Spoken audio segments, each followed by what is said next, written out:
Praise the lord. యేసయ్య నామములో మీ అందరికీ వందనాలు. చెప్పండి కొంచెం గట్టిగా. అందరికీ వందనాలు. ప్రత్యేకంగా అన్నకు కూడా, కుటుంబానికి కూడా వందనాలు తెలియజేస్తూ ఉన్నాను. అక్కకి, తమ్ముడికి, చెల్లికి కూడా.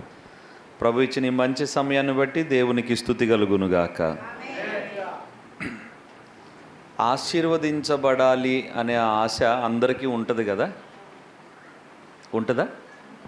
ఏ ఆశ? ఆశీర్వాదం పొందాలి, నేను ఆశీర్వదించబడాలి, నా కుటుంబం ఆశీర్వదించబడాలి, నా పిల్లలు ఆశీర్వదించబడాలి, అందరం కోరుకుంటాం. ఒక్కోసారి దేవుని సన్నిధిలో మోకాళ్ళుని మనం అడిగేది ఏంటంటే, నన్ను ఆశీర్వదించు, నా కుటుంబాన్ని ఆశీర్వదించు అని.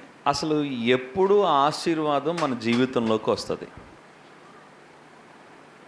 ఆశీర్వాదం ఎప్పుడు మన జీవితంలోకి వస్తుంది? ఈరోజు లేఖనంలో నుంచి ఈ సంగతులు మనం నేర్చుకుందాం. ఓకేనా? ఏం వింటున్నాం మనం? అసలు ఆశీర్వాదం ఎప్పుడు మన జీవితంలోకి వస్తుంది? రండి, హగ్గై గ్రంథం. హగ్గై పాత నిబంధనలో పేజీ నెంబర్ 776.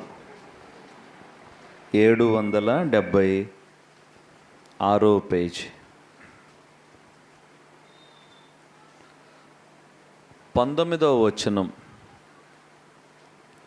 హగ్గై గ్రంథం 2వ అధ్యాయం 19వ వచనం చివరి లైన్ చదువుతున్నాను. ఇది మొదలుకొని నేను మిమ్మును ఆశీర్వదించెదను. అందరూ చెప్పండి ఈ మాట. ఇది మొదలుకొని అంటే,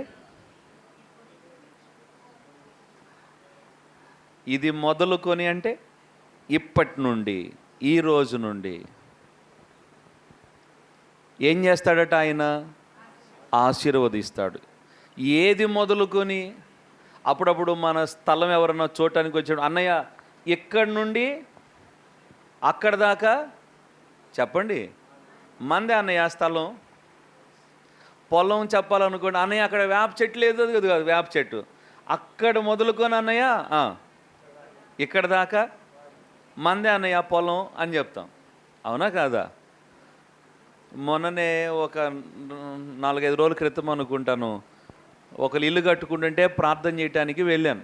ఇంటి పని మొదలు పెడుతున్నామన్నయ్య అంటే ప్రార్థన చేయడానికి వెళితే వాళ్ళు చెప్తున్నారు, అన్నయ్య అదిగా ఆ ముళ్ళ చెట్టు లేదు అన్నయ్య, ఆ ముళ్ళ చెట్లో రాయి కనపడుతున్నాయి, నాకేం కనపట్లా. ఆ చెల్లి అంటే అది రాయి ఉంది అన్నయ్య అక్కడ. ఓకే అమ్మ, అక్కడి నుండి అన్నయ్య ఇక్కడ దాకా మందేనా అన్నయ్య అన్న. ఎన్ని అడుగులమ్మా అన్న? మొత్తం 68 అడుగులు అన్నయ్య అన్న. ఇక్కడ దేవుడు అంటున్నాడు ప్రవక్త ద్వారా, ఇది మొదలుకొని. ఆమెన్. ఏది మొదలుకొని? ఎక్కడ నుండి ప్రారంభమవుతుంది ఆశీర్వాదం? ఈ హగ్గై గ్రంథంలో నుంచే కొన్ని విషయాలు, 2 లేదా 3 విషయాలు మనం నేర్చుకుందాం. దేవుడు మనతో మాట్లాడుతుండగా వినే చెవులు మనం కలిగి ఉందుముగాక. దేని నుండి మొదలవుతుంది ఆశీర్వాదం? ఇక్కడ అదే కదా అన్నాడు, ఇది మొదలుకొని నేను మిమ్మును ఆశీర్వదిస్తాను. దేనిని మొదలు చేసుకొని ఆశీర్వదిస్తాడు దేవుడు? మనం ఆశీర్వదించబడాలన్నా, మన కుటుంబాలు ఆశీర్వదించబడాలన్నా దేన్ని మొదలు అంటే ఎక్కడి నుంచి ప్రారంభిస్తాడు? ఏం చేస్తే దేవుడు ఆశీర్వాదాన్ని ప్రారంభిస్తాడు? ఈ హగ్గై గ్రంథంలో దేవుడు 4 మార్లు మాట్లాడినట్టు రాయబడి ఉంది. ముందు ఆ మాట చూద్దాం రండి. హగ్గై గ్రంథం 1వ అధ్యాయం 1వ వచనం.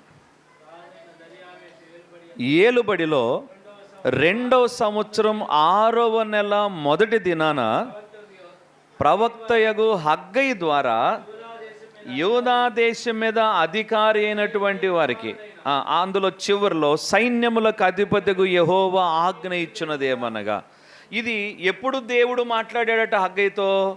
2వ సంవత్సరం 6వ నెల మొదటి తారీఖున. 2వ అధ్యాయం మొదటి వచనం. 7వ నెల 21వ దినమున యెహోవా వాక్కు ప్రవక్తగు హగ్గైకి ప్రత్యక్షమైంది. తర్వాత 10వ వచనం, 2వ అధ్యాయం 10వ వచనం. 9వ నెల 24వ దినం యెహోవా వాక్కు హగ్గయికి ప్రత్యక్షమైంది. ఇకపోతే 4వది 20వ వచనం. ఆ నెల 24వ దినమున యెహోవా వాక్కు హగ్గయికి మరలా ప్రత్యక్షమై. ఒకసారి ఈ మాటలు గమనించండి. మొత్తం 4 సార్లు యెహోవా వాక్కు ఎవరి దగ్గరికి వచ్చింది? హగ్గయి దగ్గరికి వచ్చింది. Praise the Lord. మీకు ఒక మాట చెప్పాలనుకుంటున్నాను నేను ఇక్కడ. మన దేవుడు మాట్లాడతాడు కదా. ఇప్పుడే నేను పాస్టర్ గారు పైన కూర్చొని ఉన్నప్పుడు వారు దర్శించబడిన రక్షించబడిన ఆ అనుభవాన్ని మాతో పంచుకుంటే మేము చాలా సంతోషించి ప్రభువును స్తుతించాం. మన దేవుడు దర్శిస్తాడు. చప్పట్లు కొట్టేసారి ప్రభువును గనపరుత. మన దేవుడు మాట్లాడతాడు. Praise the Lord. గట్టి చెప్పాలి. మన దేవుడు మాట్లాడకపోతే అసలు మనం ఇక్కడ కూర్చోవలసిన అవసరమే లేదు. మనం ఆయన వెంబడించాల్సిన పని అంతకంటే లేదు. 4 మార్లు యెహోవా వాక్కు హగ్గయికి ప్రత్యక్షమైంది. అయితే ఆశీర్వాదం ఇది మొదలుకొని అన్నాడు కదా. ఏం మొదలుకొని? మనం ఏం చేస్తే దేవుడు మనల్ని ఆశీర్వదించడం ప్రారంభిస్తాడు. ఈ హగ్గయి గ్రంథంలో ఈ మాట గమనిద్దాం. మొదటి అధ్యాయంలోకి వెళ్దాం రండి. మొదటి అధ్యాయం 4వ వచనం. ఈ మందిరము పాడై ఉండగా మీరు సరంబి వేసిన ఎండ్లలో నివసించుటకు ఇది సమయమా? ఒకసారి మరలా మీరు 8వ వచనం చూడండి. 8. పర్వతాలెక్కి మ్రాను తీసుకొని వచ్చి మీరు ఈ మందిరమును కట్టించిన ఎడల దాని యందు నేను సంతోషించి నన్ను ఘనపరుచుకుందునని యెహోవా సెలవిస్తున్నాడు. జాగ్రత్తగా వినండి ఈ మాట. మందిరం ఏంటిది? మందిరం అంటే ఏది?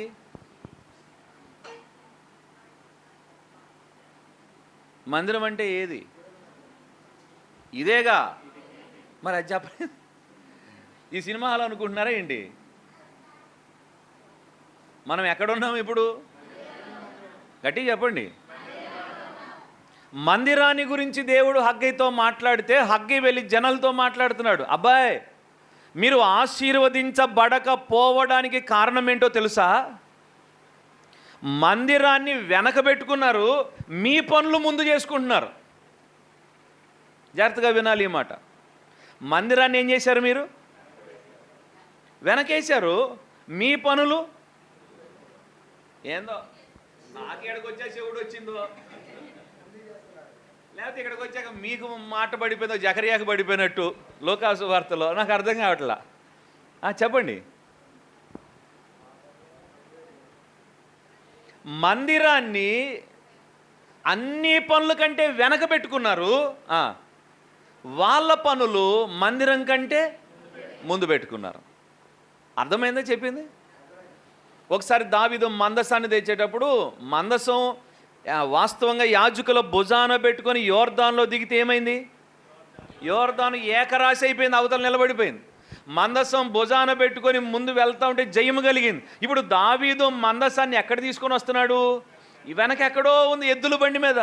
ముందు మేళతాళాలు, వాయిద్యగాళ్ళు, గాయకులు, ఆ ముందు రాజు, మొత్తం ముందు మందసమేమో. చెప్పండి. ఇప్పుడు కుర్రోళ్ళమే మేము యూత్ అనుకున్న వాళ్ళంతా ముందే కూర్చున్నారుగా. ఊరికే మేము కొద్ది పెద్దవాళ్ళం, కాళ్ళు లేని వాళ్ళం అనుకున్న వాళ్ళంతా ఎక్కడ ఉన్నారు? అమ్మ మిమ్మల్ని ఏమనట్లేదు, వేరే అనుకోకండి. ఈయన ఎందుకు వచ్చాడు మమ్మల్ని ముసలోళ్ళు అన్నాడు అనుకోవద్దు. ఆలోచించండి ఒకసారి. ఇంట్లో కూడా ఏదైనా ఒక కార్యక్రమం జరుగుతుంటే బలం ఉన్నోళ్ళే కదా ముందుండేది. బజార్కి వెళ్ళి సరుకులు తెచ్చేది వాళ్ళే, టెంట్ హౌస్ మాట్లాడేది వాళ్ళే, బలలు వేసేది వాళ్ళే, వడ్డిచ్చేది. ముసలోళ్ళం ఎక్కడ ఉండాలా? ముసలోళ్ళ వెనక కలుపుకున్నానమ్మా, సంతోషపడండి. ఎక్కడ ఉండాలా? కాస్తంత వెనకుంటే సరిపోద్ది. అవసరమైనప్పుడు పిలుస్తారు ఫోటో దిగటానికి, అంతే కదా. ఇప్పుడు మందసం ప్రాముఖ్యమైందా, మేళతాళాలు ప్రాముఖ్యమైనవా? ఆ మందసం ఎక్కడుంది ఇప్పుడు? అందుకే ఉజ్జా చచ్చిపోయాడు. ఇప్పుడు హగ్గయి ద్వారా దేవుడు చెప్తుంది ఏంటంటే, ఇదిగో మీరు మందిరాన్ని వెనకబెట్టుకొని మీ పనులన్నీ వినపట్లేదు ఏందో మరి నాకు ముందు చేసుకుంటున్నారు. మందిరం పాడైపోయి ఉంటే మీరు సరంబి వేసిన ఇళ్ళల్లో ఉంటున్నారు మీరు. కాబట్టి నా మందిరం పని మొదలు పెట్టండి అన్నాడు. కొట్టు గట్టిగా చప్పట్లు, గట్టి కొట్టాలి మరి. Praise the Lord. అందుకే ఏం జరుగుతుందో తెలుసా, మందిరాన్ని వెనక పెట్టుకొని మీ సొంత పనులన్నీ ముందు పెట్టుకోవటం వలన ఏం జరుగుతుందో చెప్పనా? ఇదిగో మీరు విస్తారమైన విత్తనాలు తీసుకెళ్ళి పొలంలో వేస్తున్నారు, పంట మాత్రం. ఇదే కదా ఆశీర్వాదం అంటే? ఇదే కదా ఆశీర్వాదం అంటే? కాదు కదా. ఇన్ని గింజలు తీసుకెళ్ళి విత్తితే ఇంత పంట వస్తుందంట.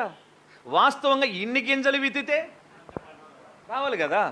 మన మందిరంలో ఒక అక్క వాళ్ళు విత్తనాలు ప్రార్థన చేయించుకోవడానికి తెచ్చారు. ఆ బస్తా చూసి నాకే మైండ్ పోయింది. ఏంది అక్క అన్న. 27 ఎకరాలు అయ్యా అంది. 27 ఎకరాల పొలం వేయడానికి పత్తి విత్తనాలు తీసుకొచ్చి ప్రార్థన, ఒక బస్తా నిండా ఉన్నాయి, ఇంకో బస్తా నిండా ప్యాకెట్లు ఉన్నాయి.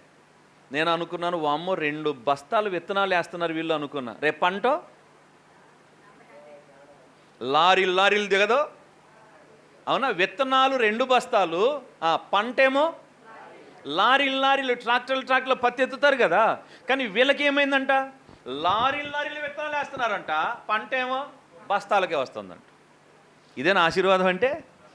పని చేస్తున్నారు, పొద్దున్నే లేస్తున్నారు, వేకుజాములు లేస్తున్నారు, చాలా రాత్రి అయిందాక పని చేసుకున్నారు, డ్యూటీలు ఎరగదెత్తున్నారు, పనుల మీద పనులు. కానీ సంపాదించింది అంత ఏమైపోతుందంట, జేబులో వేసుకుంటున్నారు. కానీ జేబుకి ఏముంది? ఏందమ్మా చెప్పరు? అమ్మ ఈ వాక్యం తెలుసుగా మరి చెప్పరేంది గట్టిగా అంటే? ఇట్లా వేస్తున్నారు, అటపోతున్నాయి. దేవునికి స్తోత్రం కలుగును గాక. ఇదే కదా ఆశీర్వాదం అంటే, ఇట్టేయటం అంతే. అదేనా ఆశీర్వాదం అంటే? మీకు ఆశీర్వాదం కలగకపోవడానికి కారణం ఇదే. ఏది? నా మందిరాన్ని మీరు నిర్లక్ష్యం చేశారు. నా మందిరాన్ని గనక మీరు అన్నిటికంటే ముందు పెట్టుకోగలిగితే ఇది మొదలుకొని నేను మిమ్మల్ని ఆశీర్వదిస్తాను. కొట్టో మరి గట్టిగా చప్పట్లు, గట్టి కొట్టాలి మరి. హల్లెలూయా. నా మందిరం నీకు ముఖ్యమై ఉండాలి. ఆమేన్. నా మందిరం నీకు అన్నిటికంటే ప్రాముఖ్యమైనదే ఉండాలి. ఆమేన్. నీ బంధువుల కంటే, పెళ్లి పేరంటాల కంటే, దినాలు తద్దినాల కంటే, నీ పనుల కంటే, నీ వ్యాపారాల కంటే నా మందిరం నీకు ముందుండాలి. అప్పుడు ఇది మొదలుకొని నేను మిమ్మను.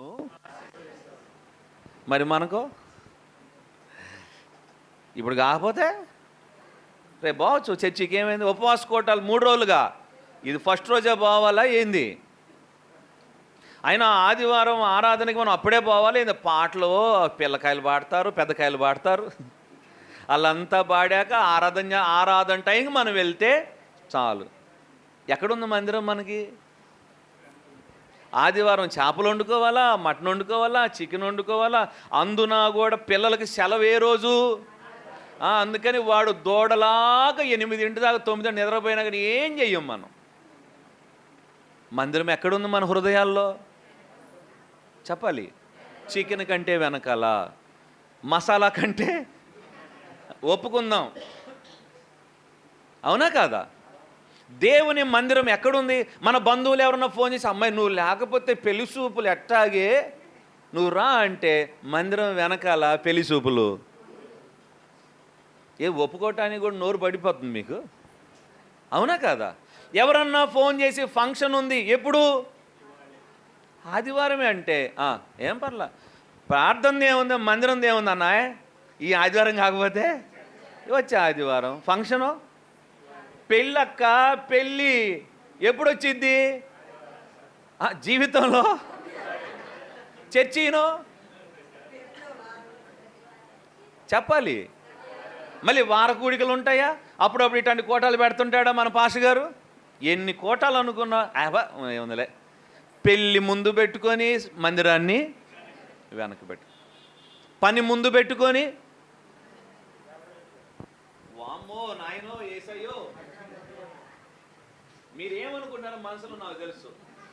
అడిగిచ్చి మన చేత ఒప్పెత్తున్నాడు పాష గారు. అస్సలు ఒప్పుకోకూడదు, గట్టిగా కూర్చోవాలి మనం. ఒప్పుకుంటే మారిపోతామేమోనని భయం మీకు. కాదు కదా? సుత్తితో బండను ఒకటి కొట్టామనుకో పగలదో, ఇంకొక దెబ్బ వెంటనే పడింది అనుకో ఏమైంది? మీ భయం కూడా అదే. ఇంకో దెబ్బ గట్టిగా పడితే పగిలిపోద్దేమో, నా హృదయం మెత్తగైపోద్దేమో, మందిరం ముందైద్దేమోనని. గుర్తుంచుకో, నీ బ్రతుకులో మందిరం ముందుంటే ఇది మొదలుకొని నీకు ఆశీర్వాదం ప్రారంభం అవుతుంది. అర్థమైందా? నీ బ్రతుకులో ఆశీర్వాదం కలగకపోవటం, ఎంత సంపాదించుకున్నా చిల్లి సంచిలో వేసాడు. సంపాదిస్తున్నావు, నీ పిల్లలకు బాగాలేదని ఆ రేగి చెట్టు హాస్పిటల్ కడతాంటావు డబ్బులన్నీ. నువ్వు సంపాదిస్తున్నావు, తీసుకుని కోమిన నీరశంకర హాస్పిటల్లో వాళ్ళు ఏమో బిల్డింగ్ మీద బిల్డింగ్ కడతండే, మనమేమో చెప్పండి సంపాదించిన డబ్బులని వాళ్ళకి ఇచ్చి ఇంకో బిల్డింగ్ కట్టాయా, ఇంకొక అంతస్తు అయ్యాయా అంటుంటవి. ఏడ కాకపోతేనేమో అక్కడ ఇంకో పెద్ద మల్టీ స్పెషాలిటీ కడతాడు. ఇదేం పోయింది? డబ్బులన్నీ ఎవరు ఇస్తున్నారు?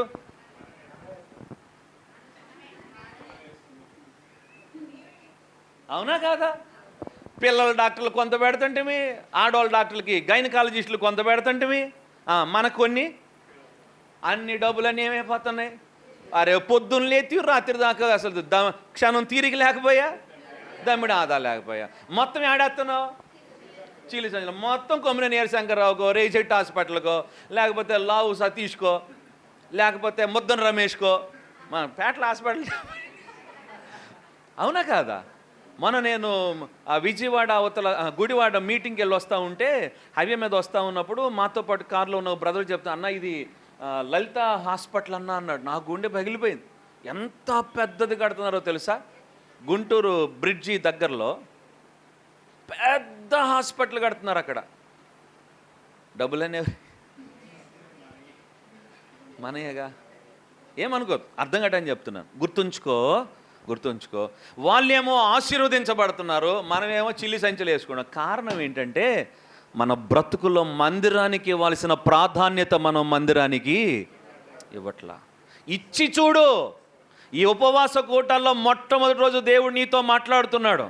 నీ బ్రతుకులో మందిరానికి ఇవ్వాల్సిన ప్రాముఖ్యత నువ్వు ఇచ్చి చూడు. ఇది మొదలుకొని దేవుడిని ఆశీర్వదించబోతున్నాడు. గట్టిగా చాపట్లో గట్టి కొట్టాలి మరి. ఆమేన్. గట్టి చెప్పాలి. పాపం బాగా తింటున్నారంట, ఆకలి మాత్రం తీరట్లేదంట. దుప్పటి కప్పుకుంటున్నారంట, రగ్గు కప్పుకుంటున్నారంట, చలి మాత్రం ఆగట్లేదంట. తాగుతున్నారంట మంచినీళ్ళు, ఏందో పొట్ట మాత్రం పెద్దదవుతుంది కానీ కొండలాగా, నోట్లో దప్పిక మాత్రం. ఏందిరా బాబు ఇది అంటే ఆశీర్వాదాలు లేవు. గుర్తుంచుకుందాం, ఈరోజు దేవుడు మనతో మాట్లాడుతున్నాడు. దేవుడే అంటున్నాడు, నా మందిరాన్ని పట్టించుకోండి, మీరు నా మందిరానికి విలువ ఇవ్వండి. ఫిలిప్పీలకు రాసిన పత్రికలో పౌలు గారు ఇలా అంటున్నాడు, చదవండి. ఫిలిప్పీలకు రాసిన పత్రిక 2వ అధ్యాయం 21వ వచనం. ఫిలిప్పీ 2:21. అందరూ తమ సొంత కార్యాలే చూచుకుంటున్నారు కానీ యేసుక్రీస్తు కార్యాలను ఎవరు చూడలేదు. ఏం చూస్తున్నారంట అందరూ? నాకు ఏంటి? ఇదే తప్ప యేసయ్య పనులు ఎవరన్నా చూస్తున్నారా? అటువంటి మనసు ఉందా ఈ రోజుల్లో చాలామందికి? లేదు. ఉందా? లేదు. అదే హగ్గీ ద్వారా మాట్లాడుతున్న, నా మందిరాన్ని మొదట పెట్టుకోండి. మీరు మీ సొంత కార్యాల కంటే కూడా యేసుక్రీస్తు కార్యాలను మొదట పెట్టుకోవాలి. ఆయన మన ప్రాధాన్యత ఉండునుగాక. ఆయన మందిరము, ఆయన ఇల్లు, ఆయన సన్నిధి అన్నిటికంటే మనకు ముందుండునుగాక. దానికి విలువిచ్చుదుముగాక. అలా విలువిచ్చిన ఒక వ్యక్తిని జ్ఞాపకం చేస్తాను మీకు బైబిల్లో. ఆయన పేరు హిజ్కియా. ఎవరు? ఇప్పుడు మన ముఖ్యమంత్రి అయ్యారు కదా, ఎవరు? చంద్రబాబు నాయుడు గారు. ఆయన ముఖ్యమంత్రి అయ్యాక అందరిలో ఉన్నటువంటి ఒక ఉత్కంఠ ఏంటంటే, మొదటి సంతకం దేని మీద పెడతాడు? మెగా డిఎస్సియా, లేకపోతే పెన్షనా, లేకపోతే 3 సిలిండర్ల, అమ్మకు వందనం, అమ్మకు వందనమా, లేదంటే ఆ తల్లికి వందనమా? అదే అమ్మకు వందనం అన్న, క్షమించండి. దేని మీద పెడతాడు మొదటి సంతకం? అంత ఉత్కంఠ. అవునా కాదా? జగన్మోహన్ రెడ్డి గారు ముఖ్యమంత్రి అయినప్పుడు మొదటి సంతకం దేని మీద? హిజ్కియా రాజు అయిన తర్వాత కిరీటం పెట్టుకొని, రాజవస్త్రాలు ధరించుకొని, రాజదండం చేతబట్టుకొని సింహాసనం మీద కూర్చున్నాడు. రాజ్యంలో ఉన్న పెద్దలు, ప్రముఖులందరూ ఎదురుగా వచ్చి రాజుగారు మొదటి ఆజ్ఞ ఏమిస్తాడు అని ఎదురు చూస్తూ ఉండగా, హిజ్కియా రాజైన మొదటి సంవత్సరం మొదటి నెలలో కిరీటం పెట్టుకొని రాజవస్త్రాలు ధరించుకొని రాజదండం పట్టుకొని సింహాసనం మీద కూర్చొని నా దేవుని మందిరపు తలుపులు తెరవండి అని చెప్పాడంట. గట్టిగా చప్పట్లు, మరి గట్టి కొట్టాలి. మొదటి సంతకం దేని మీద పెట్టాడు హిజ్కియా? మందిరం తలుపులు తెరవండి, మందిరాన్ని శుభ్రం చేయండి, మందిరాన్ని బాగు చేయండి, యెహోవా ఆలయం తెరవబడాలి. అంతకు మునుపు హిజ్కియాకు ముందు వాళ్ళ నాన్న మందిరం మోతేశాడు, మందిరం మర్చిపోయారు ఇజ్రాయేలీలు. అక్కడ పస్కా పండుగ జరగట్లా, బలులు, నైవేద్యాలు, అర్పణలు ప్రతిదినం ఉదయం సాయంకాలం వేసేటువంటి ధూపం వేయడం లేదు యాజకులు. మందిరం మూతబడిపోయింది, గబ్బిలాల పాలైపోయింది మందిరం. హిజ్కియా రాజైన మొదటి సంవత్సరం మొదటి నెల మొట్టమొదటి సంతకం, చెప్పు గట్టిగా, మందిరాన్ని తెరవండి అన్నాడు. మందిరాన్ని పట్టించుకున్నాడు, వెళ్ళారు, బాగు చేశారు. అందులో నిషిద్ధ వస్తువులు, కొన్ని అపవిత్ర విగ్రహాలు కనపడితే తీసుకెళ్లి కెద్రోను వాగులో పడేశారు. మందిరాన్ని మొదటి సంతకం చెప్పండి అమ్మా, మందిరపు తలుపులు తెరవటం మీద పెట్టాడు హిజ్కియా. Praise the Lord. ఏమైందో తెలుసా? హిజ్కియాకు దేవుడని యెహోవా తోడై ఉన్నందున వెళ్ళిన చోట్ల నెల జయము పొందినని రాస్తుంది బైబిల్లో. కొట్టాలి గట్టిగా చప్పట్లో, మరి గట్టి కొట్టాలి, మరి హల్లెలూయా. రండి రాజుల 2వ గ్రంథం, ఆ మాట చదువుదాం, మనం ప్రోత్సహించబడదాం, లేఖనం మన హృదయంలోకి వచ్చునుగాక. రాజుల 2వ గ్రంథం 18వ అధ్యాయం 7వ వచనం. రాజుల 2వ గ్రంథం 18వ అధ్యాయం 7వ వచనం. కావున యెహోవా అతనికి తోడుగా ఉండెను, తాను వెళ్ళిన చోటనెల్లా అతడు జయము పొందెను. Praise the Lord. ఇదేగా ఆశీర్వాదం అంటే? ఆశీర్వాదం అంటే ఇదేనా? ఏది? వెళ్ళిన చోటల్లా జయమే. ఓటం అనేది ఇక తనకి, శత్రువులు ఓడిపోతున్నారు తప్ప హిజ్కియా ఓడిపోవట్లా. దేవునికి మహిమ కలుగును గాక. చదవండి దినవృత్తాంతాల 2వ గ్రంథంలో, దినవృత్తాంతాల 2వ గ్రంథంలో హిజ్కియా మందిరం తలుపులు తెరిచిన మాట ఒకటి చదువుదాం. 29 దినవృత్తాంతముల 2వ గ్రంథం, దినవృత్తాంతముల 2వ గ్రంథం 29వ అధ్యాయం 3వ వచనం. 29:3. తన ఏలుబడి యందు మొదటి సంవత్సరం మొదటి నెలను యెహోవా మందిరపు తలుపులను తెరచి, అది కదా హిజ్కియా యొక్క జయము యొక్క రహస్యం. Praise the Lord. ఇప్పుడు చెప్పండి, హిజ్కియాకి తన రాజ్యం కాపాడుకోవటం ముఖ్యమా, తన సొంత కార్యాలు ముఖ్యమా, మందిరం ముఖ్యమా అనా? ఏది ముఖ్యం? అందుకే హిజ్కియా వెళ్ళిన చోట్ల నెల ఏం పొందాడు? ఇది మొదలుకొని హిజ్కియాకు ఆశీర్వాదం మొదలైంది. Praise the Lord. నీ జీవితంలో కూడా ఆశీర్వాదం ఇది మొదలుకొనే మొదలవుతుంది. ఏది మొదలుకొని? నువ్వు మందిరానికి ఇచ్చే ప్రాధాన్యత మొదలుకొని నీకు ఆశీర్వాదం మొదలవుద్ది. ఆమేన్. నువ్వు ఎప్పట్లాగే వచ్చి ఈ వాక్యం వెళ్ళిపోయావు అనుకో, ఆశీర్వాదం మొదలవద్దు. అర్థమైందా? అర్థమైందా? అర్థం కాలేదా? నువ్వు మందిరానికి విలువ ఇవ్వగలిగితే, మందిరంలో ఉండగలిగితే, మందిరం నీకు అన్నిటికంటే ముందు ఉండగలిగితే, ఇది మొదలుకొని నువ్వు మందిరానికి ఇచ్చే ప్రాధాన్యతను బట్టి నీకు ఆశీర్వాదం మొదలవుతుంది. ఈ మాట గుర్తుంచుకోవాలి హృదయంలో. హిజ్కియా ఆశీర్వదించబడటానికి కారణం మందిరం తనకు ప్రాముఖ్యమైంది. హల్లెలూయా. 132వ కీర్తనలో మందిరాన్ని గురించి భక్తుడి మాట చెప్తా ఉన్నాడు. చదువుదామా? చెప్పానా వద్దా? ఏదోటి చెప్పి తొందరపో అంటారా? 122వ కీర్తన, 122వ కీర్తన, 122వ కీర్తన 6వ వచనం. 122వ కీర్తన 6వ వచనం. యెరూషలేము యొక్క క్షేమము కొరకు ప్రార్థన చేయుడి, యెరూషలేమా నిన్ను ప్రేమించువారు వర్ధిల్లుతారు. యెరూషలేం అంటే మందిరమే. Praise the lord. మందిరాన్ని ప్రేమించేవారు, వినపడలేదు నాకు, అదేందన్నయ్య డబ్బును ప్రేమిస్తే కదా వర్ధిల్లేది? డబ్బును ప్రేమించావును కదా రెక్కలు కట్టుకొని ఎగిరిపోద్దని సామెతల గ్రంథంలో రాస్తుంది. దేన్ని ప్రేమించాలి మనం? మందిరాన్ని, దేవుని మందిరాన్ని మనం ఏం చేయాలి? అదే రాయబడి ఉంది, యెరూషలేమా నిన్ను ప్రేమించువారు వర్ధిల్లుతారు. మందిరాన్ని నువ్వు ప్రేమిస్తున్నావా? మందిరం మీద నీకు ఆ ప్రేమ కలుగుతుందా? కోరహు కుమారులు అంటారు, జీవము గల దేవుని మందిరాన్ని చూడాలని, ఆయన సన్నిధిలో ఉండాలని, కనబడాలని నా శరీరము, నా ప్రాణము, నా ఆత్మ గంతులేస్తున్నాయి, తృష్ణగొంటున్నాయి. 84వ కీర్తన, 84వ కీర్తన. అబ్బబ్బబ్బా, ఏం చూడాలని అంటానా? ఎంత బాగుందన్నమాట. మా రోజు చూసి చూసి చూసి చూసి చూసి ఏమైపోయింది మందిరం మనకి? బోరు కొట్టిందా? పలకరేంటి? కొట్టలేదా? చెప్పాలి. మనకి సహజంగా మనం వచ్చే మందిరం మనకి ఏమైపోయి ఉంటుంది? బోరు కొట్టుద్ది, అలవాటు అయిపోయి ఉంటుంది. ఆడ పిల్లర్ ఉంటుంది, దానికి ఆనుకోవాలి. అటో సాపి ఇటో సాపేస్తారు, దాని మీద కూర్చోవాలి. ఆ కెమెరా ఒకటి అడ్డం పెడతారు, ఫోను అటో ఇటో జరిగి చూడాలి, అయిపోయింది ఇంతే. కాదు కాదు, అసలు మందిరాన్ని చూడాలన్న ఆశ. Praise the lord. గట్టిగా చెప్పాలి. ఎలా ఉండాలంటే ప్రతి కూడికి మనం మందిరానికి వచ్చేటప్పుడు ఇదే నా లాస్ట్ కూడికేమో,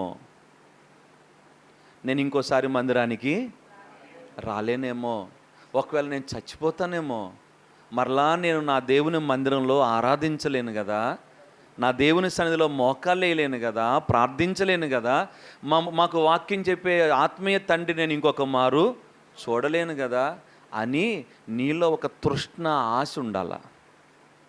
ఆమెనండి, గట్టిగా అనాలి. ఆ మధ్య కరోనా వచ్చినప్పుడు మందిరం మూతేసామే. ఆ రోజుల్లో ఒక్కొక్కరు ఏమి ఏడిసారులే ఫోన్లో. అసలు మామూలు దుఃఖం కాదు ఇది. పాపాలు ఒప్పుకున్నప్పుడు ఇంత దుఃఖపడలా. ఘోరపాపినయ్యా, నికృష్టురాల్ని, నీచురాల్ని, పెంటలో పురుగునన్నప్పుడు కూడా ఇంత ఏడవల. తెగ ఏడిచారు. అయ్యా మందిరం ఎప్పుడు జరుగుతారయ్యా, మందిరం చూడాలా అని తెగ ఏడిచారు. మరలా లాక్డౌన్ అయిపోయి మందిరం తెరిచాక క్యాట్ బాల్ కూడా దొరకట్లా. ఏమైపోయింది చెప్పాలా? దూరమైనప్పుడేమో ఆశ పెరిగింది, మరలా దగ్గర అయిన తర్వాత బోరు కొట్టింది. కాదు కాదు, ప్రతి కూడికి ఎలాగుండాలంటే నీ హృదయంలో నాకు ఇదే గుర్తుపెట్టుకోవాలి బాగా. ఆఖరి కూడికేమో మా చచ్చిపోయాక మనకి పని ఉండదు కదా, స్తుతించలేం కదా. అంటాడు భక్తుడు, మన్ను నిన్ను స్తుతిస్తుందా? అమ్మా మనం చచ్చిపోయి మట్టిలో పెట్టా మనం స్తుతించగలమా దేవుణ్ణి? రాగలమా మందిరానికి? చేతులు ఎత్తి ఇందాక ఆరాధన చేసాం, అలా చేయగలమా? ఇక్కడ దైవజనులను చూడగలరా మరలా మీరు? అందుకే వచ్చిన ప్రతిసారి ఆశతో రండి. వచ్చినప్పుడల్లా దైవజనుడికి వందనాలు చెప్పి, దైవజనులకు వందనాలు చెప్పి పోండి. అదే ఆఖరిది అనుకో, నువ్వు వందనాలు కూడా చెప్పకుండా పోతే ఏంది నీ వ్యవహారం? చెప్పేది అర్థమైందా? అర్థమవుతుందా చెప్పేది? ఆదివారం వచ్చారు ఆ అంకుల్ మందిరానికి, నాతో పాటు పక్కన నిలబడతారు ప్రార్థనలు చేసేటప్పుడు. దేవుని పిల్లలు కానుకిస్తే ఆయన బ్యాగ్ పట్టుకొని ఉంటారు, ఆ బ్యాగ్లో కానుకేసి వెళ్ళిపోతారు. ఆ ఆదివారము వచ్చారు, నా పక్కనే ఉన్నారు. నేను ప్రార్థన చేయించడానికి వచ్చిన వాళ్ళందరికీ ప్రార్థనలు చేశాను. అయిపోయాక ఆ బ్యాగ్, ఆయనకు మోకాలు నొప్పి అయినా పైకెక్కి ఇంట్లో బ్యాగ్ పెట్టేసి కిందకు వచ్చారు. అందరికీ వందనాలు చెప్పారు. అక్కడ మజ్జిగ చేస్తే ఆ మజ్జిగ చేసే సిస్టర్స్ దగ్గరికి వెళ్ళి ఎండల్లో వెళ్ళి, అమ్మ ఒక గ్లాసు మజ్జిగ ఇవ్వండి అమ్మా, ఎందుకో దప్పిగ్గా ఉందని అడిగాడు. వాళ్ళు మజ్జిగ ఇస్తే, గాడ్ బ్లెస్ యూ అమ్మా, పెద్ద ఆయన, గాడ్ బ్లెస్ యూ అమ్మా, దేవుడు మిమ్మల్ని దీవించిన, మజ్జిగ చాలా బాగున్నాయమ్మా అన్నాడు. వాళ్ళందరికీ వందనాలు చెప్పాడు, అందరినీ పలకరించాడు, వెళ్ళాడు, ఇంటికి వెళ్ళాడు.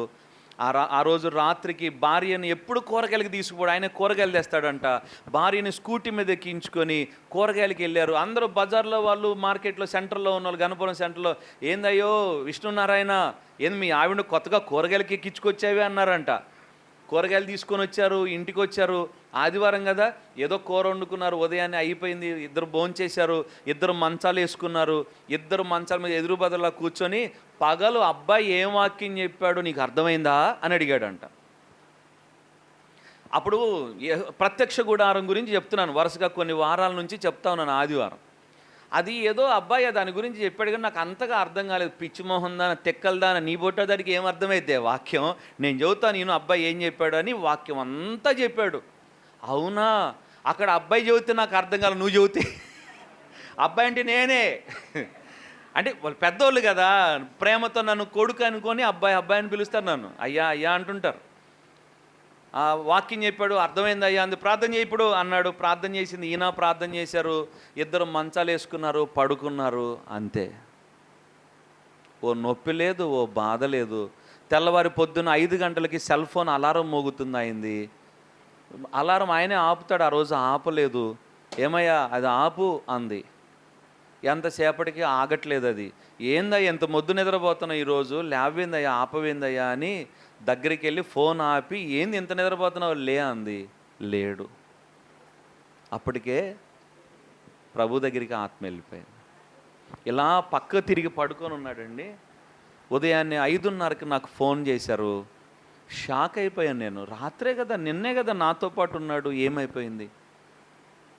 వెళ్ళిపోయేసరికి అలా పక్క తిరిగి పడుకున్నాయని ఇలా తిప్పితే వచ్చిన వాళ్ళందరికీ వందనాలు పెట్టినట్టే ఉన్నాయి ఆ చేతులు. ఇలా పెట్టుకొని పడుకున్నాడు కదా.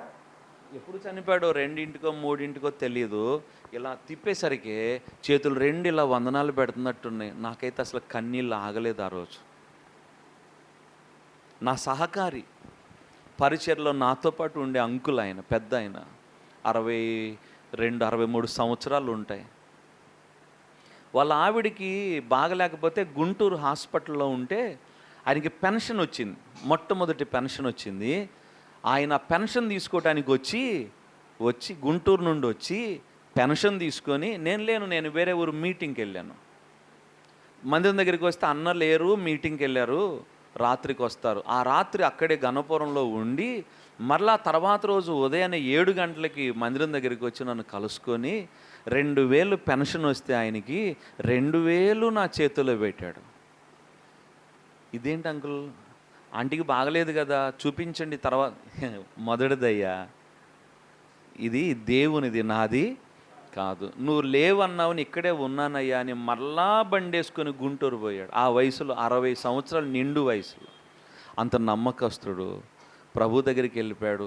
మేమంతా సంఘమంతా భూస్థాపన కార్యక్రమానికి వెళితే ఆ మధ్యకి ఇచ్చిన అక్కోళ్ళు అంటారు, మాకు వందనాలు చెప్పాడన్నా, గాడ్ బ్లెస్ యూ అన్నాడన్నా.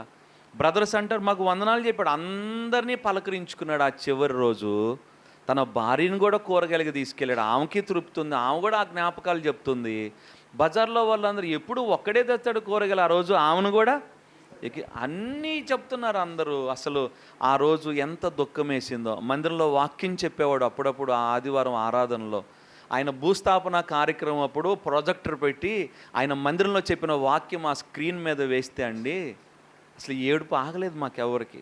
అక్కడ చూస్తున్న అన్ని జనులు కానీ సంఘస్థులు ఆయన వాక్యం ఆయన సమాధి కార్యక్రమంలో వేశాం, అక్కడ ప్రొజెక్టర్ పెట్టేశాం.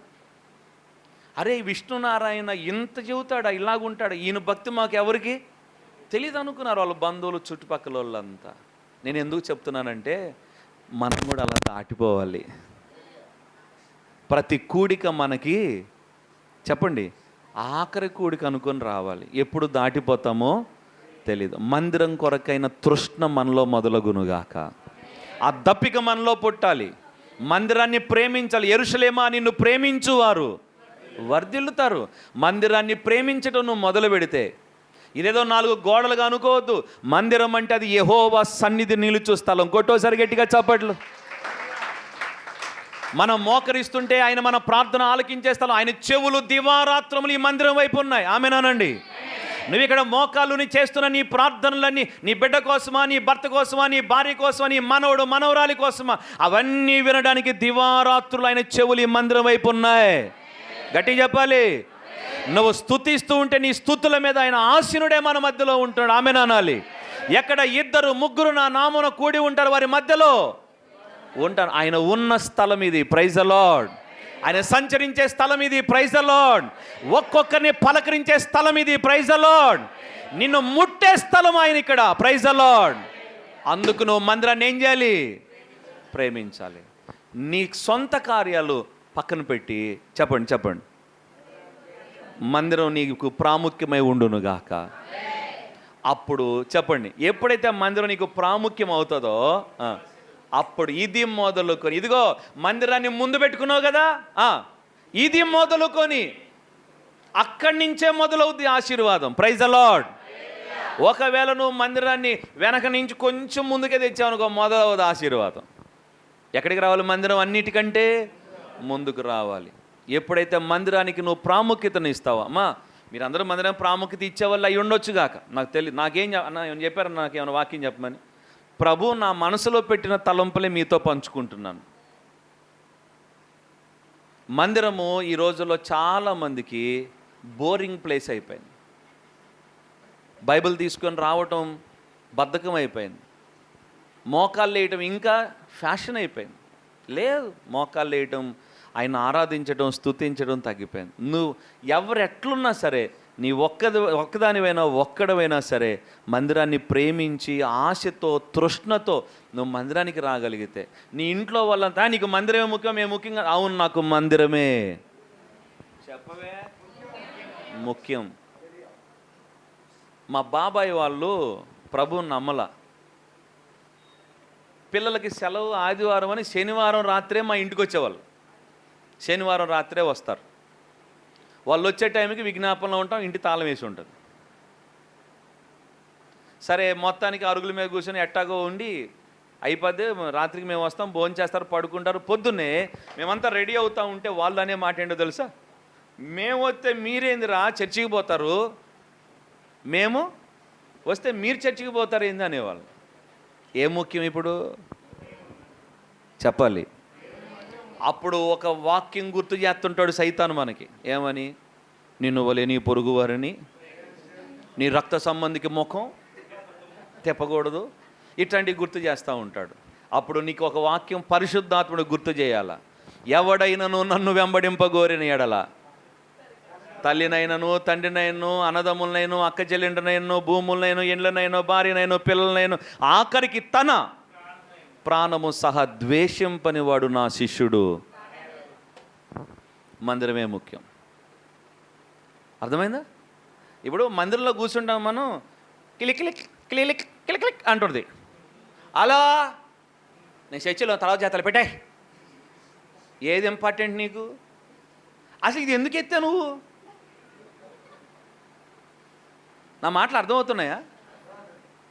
అంటే నీకు ఏది ఇంపార్టెంట్? చర్చిలో ఉన్నా కూడా ఒక్కొక్కరు గబగబా మందిలోంచి మెట్ల మీద అలా ఈడ వాక్యం అయిపోతుంటుంది, ఆరాధన అయిపోతుంటుంది. ఆ కింద ఉండి ఓ అరగంట సేపు మాట్లాడి ఇంటో కుదరదు. ఏడ మాట్లాడాలా? చర్చి మెట్ల మీదే మాట్లాడాలా. మాట్లాడుకొని అంతా అయిపోయిన తర్వాత ఎడకొచ్చి ఏం వాక్యం చెప్పారు, నీ మొహం జక్క అని తిట్టాలని ఉంటుంది. తిడితే మీరు ఊరుకోరుగా. అర్థమైందా? దేనికి మనం ప్రయారిటీ ఇస్తున్నాం? చెప్పాలి. మొబైల్ కదా, మందిరంలో కూడా వద్దు. ఆయన సన్నిధికి మనం ఇచ్చుదోంగాక, ఆయన మందిరానికి ఇచ్చుదోంగాక, ఆయన వాక్యానికి ఇచ్చుదోంగాక. ఇవి నీకు అర్థమైతే నీ జీవితంలో ఆశీర్వాదం మొదలవుతుంది. ఇప్పటిదాకా నువ్వు మందిరం విషయంలో నిర్లక్ష్యంగా ఉన్నావేమో, ఈ రోజు నుంచి మందిరం విషయమే బాధ్యత కలిగి ఉందుగాక. రండి హగ్గై గ్రంథంలోకి వెళ్దాం. రండి హగ్గై గ్రంథంలోకి. ఒకటి మందిరం ముందు ఉండాలి. 2వ అధ్యాయం, హగ్గై గ్రంథం 2వ అధ్యాయం 4వ వచనం. హగ్గై గ్రంథం 2వ అధ్యాయం 4వ వచనం చదువు అన్న.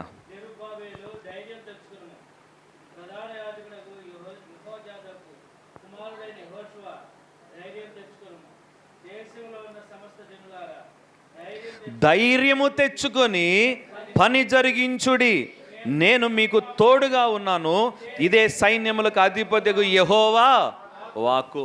ఒకటి మందిరం ముందుండాలి. రెండోది ఏంటంటే ముందు పని జరిగించాలి. ఆమేనానండి? అంటే వినడం కాదు, విన్న దానిని వెంటనే మనం ఏదోటి చెప్పండి.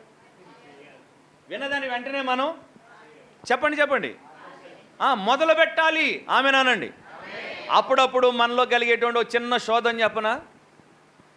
ఇదే నెల జూలై, జనవరి 1 నుంచి మొదలు పెడదాంలే. ఎప్పటి నుంచి?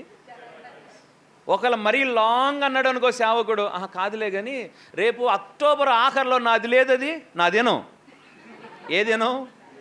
పుట్టిన దినం అమ్మా. ఏంది మీరు అదే అనుకుంటారు? అక్టోబర్ ఆఖరిలో నా దినం లేదు. అప్పటి నుంచి మొదలు పెడతా నేను. ఏంటిది? పని. మందిరాన్ని ప్రేమించటం, మందిరానికి ఆసక్తితో రావటం. ఈ 4 నెలలు ఎట్టొకట్ట సర్దుకుపోదాం. ఏం చేద్దాం? నా దినం రోజు నుంచి మొదలు పెడదాం. పుట్టిన దినం నుంచి మొదలు పెడదాం. కాదంట, దేవుడు అంటున్నాడు ధైర్యం తెచ్చుకొని పని జరిగించండి. కొట్టు గట్టిగా చప్పట్లో. మార్పు నీలో ఎప్పుడు మొదలవ్వాలి? ఇప్పుడే. ఆమెనానండి. పక్కన వాళ్ళకి చేయించో మాట చెప్పండి. పక్కన వాళ్ళకి చెయ్యవండి, పక్కన వాళ్ళకి చెయ్యవండి. ఎవరు లేకపోతే మీకు మీరే చేయించుకోండి. ఇచ్చుకొని ఇదిగో ఇది నాతో పాటు ఇదిగో ఇప్పుడే మార్పు మొదలవ్వాలి. ఆమేన్. సహజంగా మొదటి రోజు కోటానికి వచ్చిన మనకు అనిపించేది అంటే 3వ రోజు తీర్మానం చేసుకుందాంలే. ఎప్పుడు? కాదు, ఇప్పుడే మొదలవ్వాలి. అర్థమైందా? చదవండి ఒకసారి. ఇక్కడ రాయబడిన మాట మొదటి అధ్యాయంలోకి వెళ్దాం. మొదటి అధ్యాయం 12వ వచనం చివర్లో చదవండి. 12వ వచనం చివర్లో, తెలియజేసిన వార్త విని యెహోవా యందు భయభక్తులు పూనిరి. Praise the lord. చివరి వచనం 15వ వచనం, మొదటి అధ్యాయం 15వ వచనం చివరి మాట. చివరి మాట అన్న, సైన్యములకు అధిపతియగు తమ దేవుని మందిరపు పని మొదలు పెట్టారా? మొదలు పెడతామన్నారా? ఆల్రెడీ ఆ పనికి పూనుకున్నారు. Praise the Lord. మారు మనసు పొందమని వాక్యం చెబుతుంటే ఇప్పుడే నువ్వు మారు మనసు పొందుదువుగాక. ఇంకా నువ్వు బాప్తీసం పొందకపోతే రేపు మాపను ఇప్పుడే పొందుదువుగాక. మందిరాన్ని నువ్వు ఇంకా ప్రేమించకపోతే, మందిరం నీ జీవితంలో ప్రాముఖ్యత కలిగి ఉండకపోతే ఈ పూట ఇప్పటి నుంచే మందిరం నీ జీవితంలో ప్రాముఖ్యమగునుగాక. ఇప్పుడే నువ్వు ప్రాముఖ్యత ఇవ్వగలిగితే ఇది మొదలుకొని దేవుడు రేపటి నుంచి అన్నట్లు ఆశీర్వాదం ఏమన్నాడు? నువ్వు ఇప్పుడే మారగలిగితే, నువ్వు ఇప్పుడే మార్పు తీసుకొని రాగలిగితే నీ హృదయంలో ఇప్పటి నుంచి ఆశీర్వాదాలు మొదలవుతాయి. ఆమెన్ చెప్పాలి. క్షణంలో చేయగలడు దేవుడు నీ బ్రతుకులో ఆశీర్వాదాన్ని. ఆమెన్. అయితే క్షణంలో నువ్వు మారాలి. అర్థమైన ధైర్యం తెచ్చుకొని ఏం పూనుకో? పని పూనుకో. వినొదిలేదు. ఏం చేయి? ఇప్పుడే పని పూనుకో. ఆమెన్ అనాలి, గట్టిగా అనాలి. ఆ మందిరం గోడల మీద చేతులు పెట్టండి. గోడ అమ్ముతున్న వాళ్ళు అందిన వాళ్ళు అందరూ పెట్టండి. అందరూ చేతులు పెట్టండి, పర్లేదు. యేసయ్యా, నీవు మాకు ఇచ్చిన ఈ మందిరాన్ని, ఈ పరిచర్యను, ఈ సేవను నేను ప్రేమిస్తాను. అన్నిటికంటే ప్రాముఖ్యంగా నీ మందిరాన్ని, నీ పనిని నేను ఎంచుకుంటాను. ఆమేన్. పని ఇప్పుడే ప్రారంభమైతే ఇది మొదలుకొని, నువ్వు ఇప్పుడు చెప్పావే ఇక్కడ చేయబెట్టి ప్రేమిస్తానని, అది నీ క్రియలో ఎప్పటి నుంచే మొదలైతే ఇప్పటి నుంచి ఆశీర్వాదం మొదలవుతుందంట. కొట్టు గట్టిగా చప్పట్లో. మరి మన దేవుడు ఎలాంటి వాడు అంటే, నువ్వు ఇప్పుడు చేయి వచ్చే జన్మలో చేస్తా అండో. సహజంగా అందరూ ఏం చెప్పారు? ఈ జన్మలో నువ్వు మంచి పనులు చేస్తే వచ్చే జన్మ బాగుంటుంది నీకు. చెప్పింది అర్థమైందా? మన ప్రభు అలాంటి వాడు కాదు. నువ్వు ఇప్పుడే నా మందిరానికి ప్రాముఖ్యత ఇవ్వగలిగితే, నా మందిరాన్ని ప్రేమించగలిగితే, చెప్పు ఎప్పటి నుంచి ఇది మొదలుకొని. అర్థమైందా? నీ హృదయంలో ఆలోచన మారగానే, నీ హృదయంలో ప్రయారిటీ మారగానే, నీ హృదయంలో దేవుని మందిరాన్ని నువ్వు ప్రేమించడం ప్రారంభించగానే, అది నీ పనిగా మారగానే వెంటనే మొదలవుద్దంట. ఏంటది? ఆశీర్వాదం.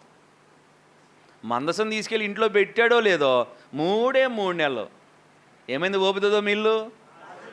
తన పొలం, తన ఇళ్ళు, తన పిల్లకాయలు, ఆ పిల్లకాయల చదువులు, వాళ్ళ ఆరోగ్యాలు, ఆ పంట ఏందో ప్రతి సంవత్సరం ఎట్టబండేదో నాకు తెలియదు, కానీ ఆ 3 నెలలు ఎరగబండిందంట. ఎవరిది? చెప్పడానికి నోలు రావట్లేదు మీకు. ఎందుకంటే మన పంట పండలేదనేగా మీ బాధ. మీ పంట పండటానికి ఈరోజు హగ్గీ గ్రంథం ద్వారా దేవుడు నీతో మాట్లాడుతున్నాడు. ఆమేన్. గట్టి చెప్పాలి. 3 నెలలేనంట. ఏమన్నా పండిందా? ఏమన్నా దీవెన? ఏమన్నా ఆశీర్వాదమా? మందసం చెప్పుకోవటం కాదు, తెచ్చి ఇంట్లో పెట్టుకొని మందసానికి ప్రాముఖ్యతనిచ్చాడు. ఎవరు? మందసం వెనకబెట్టాడు దావీదు, ఉజ్జా చచ్చిపోయాడు. మందసానికి ప్రాముఖ్యతనిచ్చి ముందు పెట్టుకొని పని మొదలు పెట్టాడు ఓబెదెదోము. ఆశీర్వాదం 3 నెలల్లో. ఈ ఆశీర్వదించబడిన సంగతి ఇరుగు పొరుగు తెలిసి ఏమైందిరా, అలీబాబా అరడజన్ దొంగల సినిమా చూశాడేమో, ఆడేమో అబ్రకదబ్రా డూమ్ డామ్ ఢిమ్ అని ఏమైనా దొరికినాయేమో, ఏదో లంక బిందెల పాటు ఏమో అని ఎవడు అనుకోలా. ఎందుకో తెలుసు, అందరికీ తెలిసిన నగ్న సత్యం ఏంటంటే ఓబెదెదోము ఇంటిలో మందసం ఉంది. ఆ మందసానికి ఓబెదెదోము ఏమిచ్చాడు? ప్రాముఖ్యతనిచ్చాడు. అందుకే ఓబెదెదోము ఇంటిని యెహోవా ఆశీర్వది. ఒక్క మాట మీతో చెప్పనివ్వండి, ఆయన తప్ప ఎవడు మనల్ని ఆశీర్వదించలేడు. కొట్టు గట్టిగా చప్పట్లు. నిన్ను గొప్ప చేయాలన్నా నా దేవుడే చేయగలడు. ఆమేన్. నిన్ను హెచ్చించాలంటే నా దేవుడే నిన్ను హెచ్చించగలడు. ఆమేన్ చెప్పాలి. నీ కుటుంబంలో ఆరోగ్యం ఇవ్వాలంటే నా దేవుడే ఇవ్వగలడు. నీ బిడ్డలకు జ్ఞానం కావాలంటే దేవుడే ఇవ్వగలడు. ఇంకెవడు మనల్ని ఆశీర్వదించలేడు. ఆశీర్వదించగలిగిన వాడు ఆయనే, శపించగలిగిన వాడు కూడా ఆయన. ఆశీర్వాదం ఓబెదెదోము ఇంట్లో ప్రారంభమైతే ఇరుగు పొరుగు చెప్పుకొని, ఆ బజార్ అంతా చెప్పుకొని, ఆడోళ్ళ నోట మాట తాగదంటారే, మొత్తం ఏమో సీరియస్ చూశారు నాకల్లి. అందుకే యేసయ్య పునరుద్ధాన వార్త కూడా ముందు ఆమెకే చెప్పాడు. ఎవరికి? మగ్దలేనే మరికి చెప్పు. ఎందుకంటే ఆడోళ్ళ నోట్లో మాట తాగదని ఆయనకు కూడా తెలుసు. సంతోషపడునమ్మా. అందుకని ముందు ఆ వార్త ఎవరికి చెప్పాడు? స్త్రీకే చెప్పి పోయి చెప్పు అన్నాడు. అదే పురుషులకి ఎవరికైనా చెప్పున్నట్టయితే వీళ్ళ ఏమనుకుంటాడు అన్న, చేనాయకొండ అన్న ఏమనుకుంటాడు, నమ్ముతాడో నమ్మడో, తమ్ముడు ఏమనుకుంటాడు, ఎటుపోయి బాధ నాకెందుకులే బాబు, తర్వాత నా మాట జరగ. ఆడవాళ్ళు అట్టగా అది అయినా కాకపోయినా చెవిన పడిందంటే కడుపు ఒబ్బరం. ఈ ఒబ్బరంలో ఏం చేసేస్తుంటారు?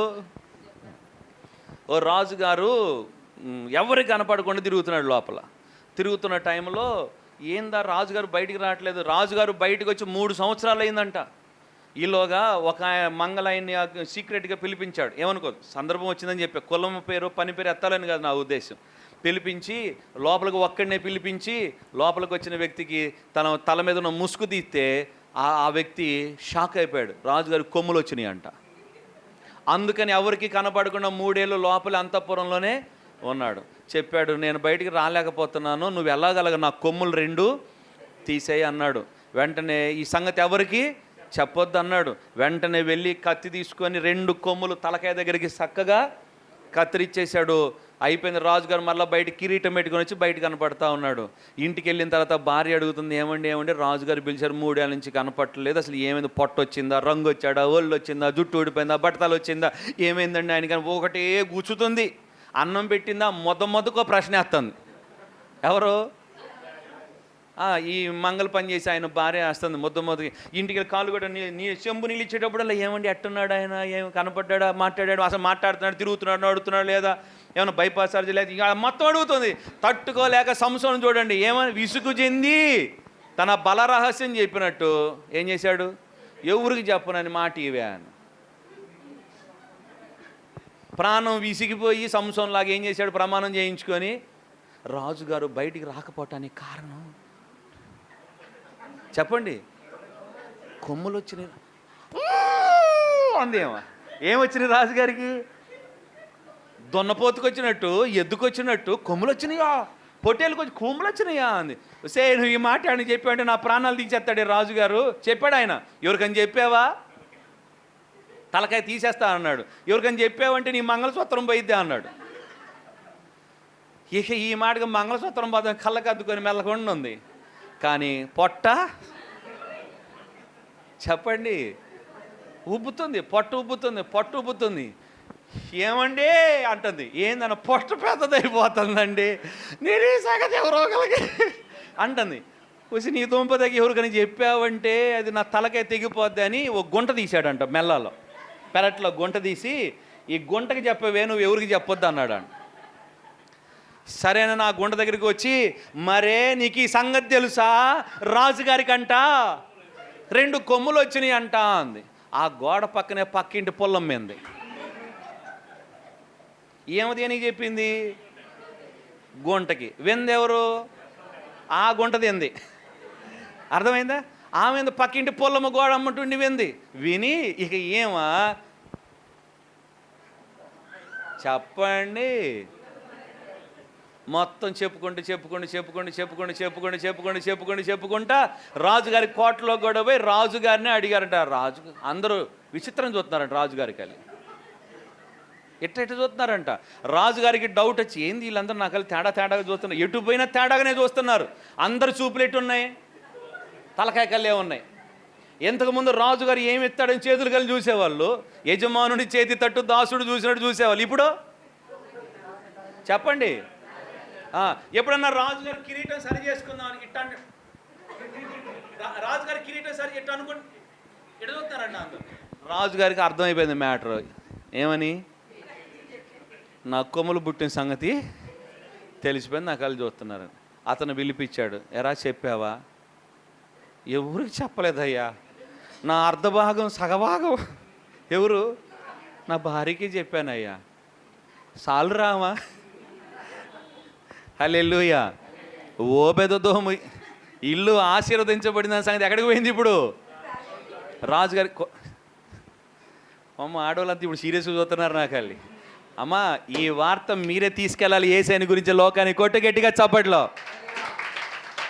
మేము మగవాళ్ళమే ప్యాంటు షర్ట్ వేసుకొని మీసాలు పెంచుకుంటాం, కానీ మాకు అంత ధైర్యం ఆడిది. అది నిజమైన అబద్ధమైన గోడ కట్టినట్టు అబద్ధాన్ని కూడా గోడ కట్టడం. చెప్పండి, అబద్ధం గోడ కట్టద్దు. నిజమే యేసు దేవుడు అన్న వార్త లోకానికి మీరే తీసుకెళ్ళాలి. ఆమేనానండి, గట్టి చెప్పాలా? మాకు మైక్ ఇస్తే మైకులో మాట్లాడగలం, మీకు మైకులు తప్పనే ఉంది.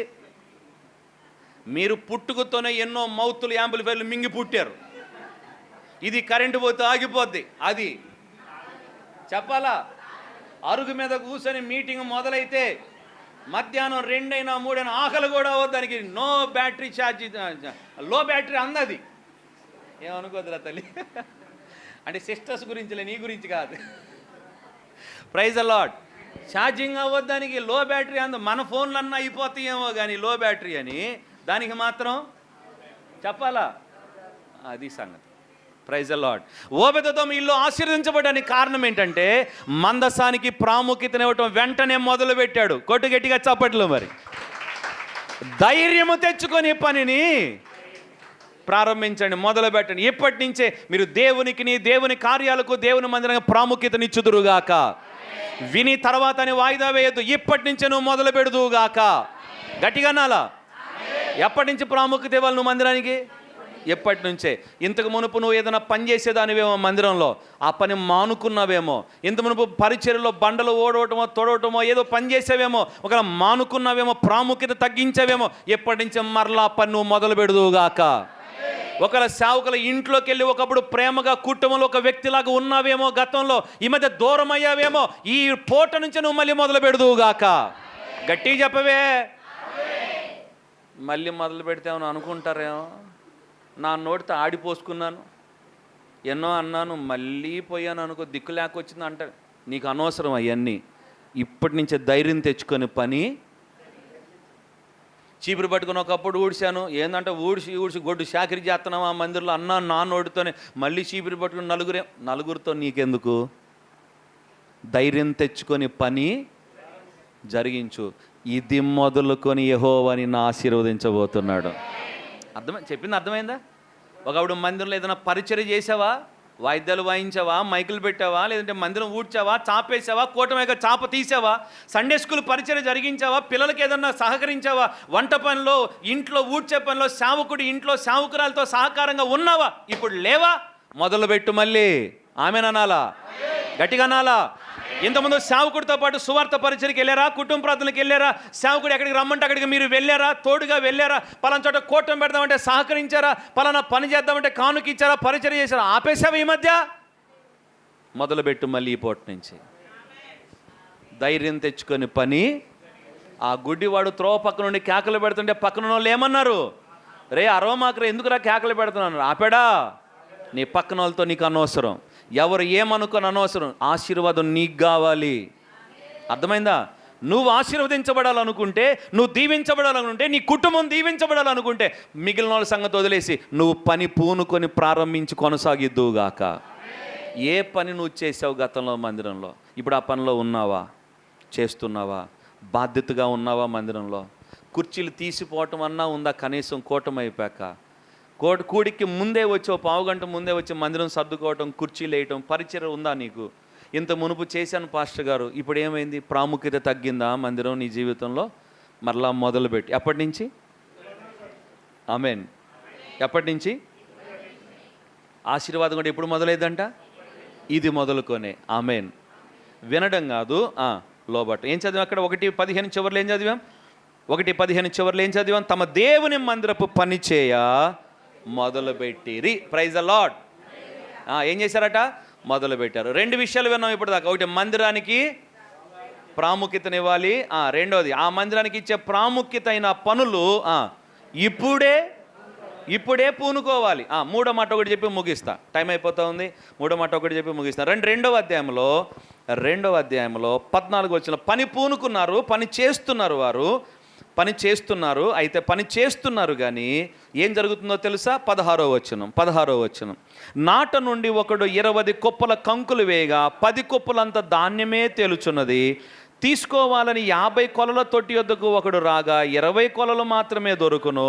తెగులుతో, కాటుకుతో, వడగండ్లతో మీ కష్టాజితం అంతటిని నేను నాశనం చేసి ఉన్నాను, అయినను మీలో ఒకడును తిరిగి నా యొద్దకు రాలేదు. ఇదే యెహోవా. పని అయితే చేస్తున్నారు కానీ ఇంకా ఆశీర్వాదం మొదలవ్వలేదు. ఎందుకు మొదలవ్వలేదంటే 14వ వచనం చదువుతున్నాను. 14వ వచనం, అప్పుడు హగ్గై వారికి ఇలాగ ప్రత్యుత్తరం ఇచ్చెను, ఈ ప్రజలను, ఈ జనులు నా దృష్టికి అలాగుననే ఉన్నారు. వారు చేయు క్రియలన్నీ, వారు అచ్చట అర్పించినవన్నీ నా దృష్టికి అపవిత్రములు. ఎలా ఉండి పనిచేస్తున్నారంట? చెప్పాలి. అపవిత్రంగా ఉండి. అందుకని ఇంకా ఆశీర్వాదం ఏమవ్వలేదు వారి జీవితంలో, మొదలవ్వాల.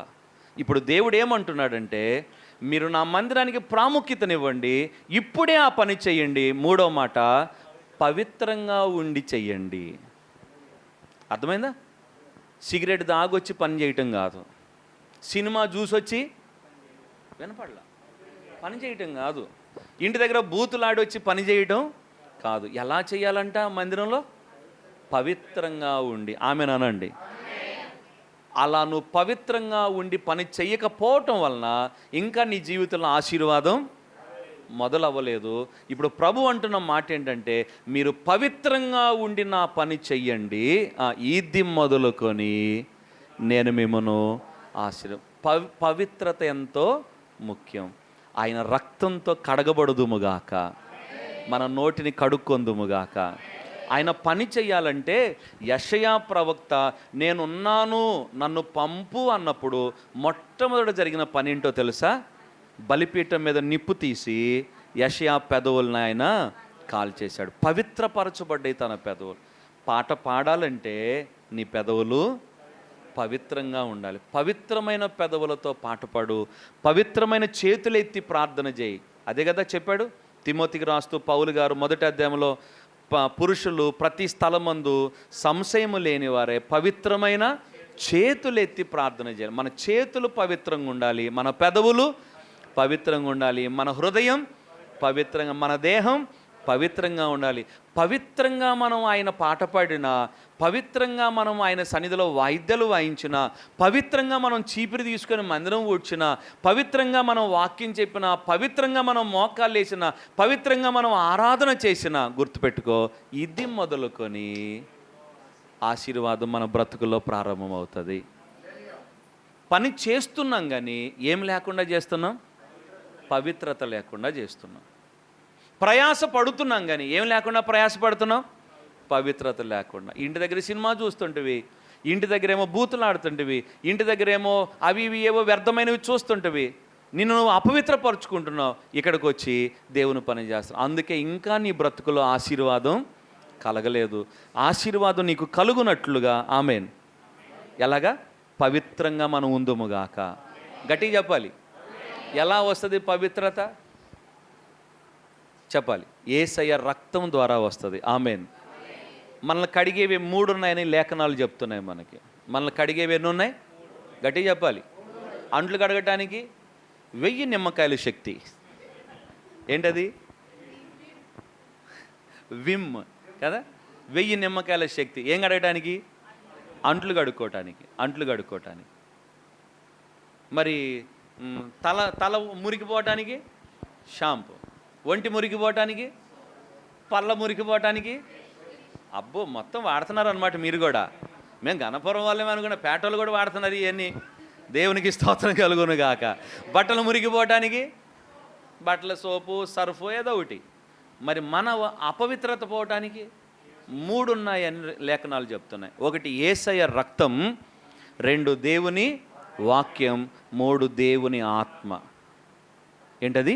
1 యేసయ్య రక్తం, 2 దేవుని వాక్యం, 3 దేవుని ఆత్మ. పరిశుద్ధాత్మ ద్వారా మనం పవిత్రపరచబడాలి. పరిశుద్ధాత్మతో నింపబడినప్పుడు ఆయన మనలో ఉన్నటువంటి ప్రతి అపవిత్రతను కాల్చివేస్తాడు. ఆమెన్ అనాలి, గట్టిగా అనాలి. దేవుని వాక్యాన్ని వింటున్నప్పుడు మనలో ఉన్న పాపం, అపవిత్రత అంతా వాక్యం బయటికి తీసుకొని వస్తుంది. ఆమెన్.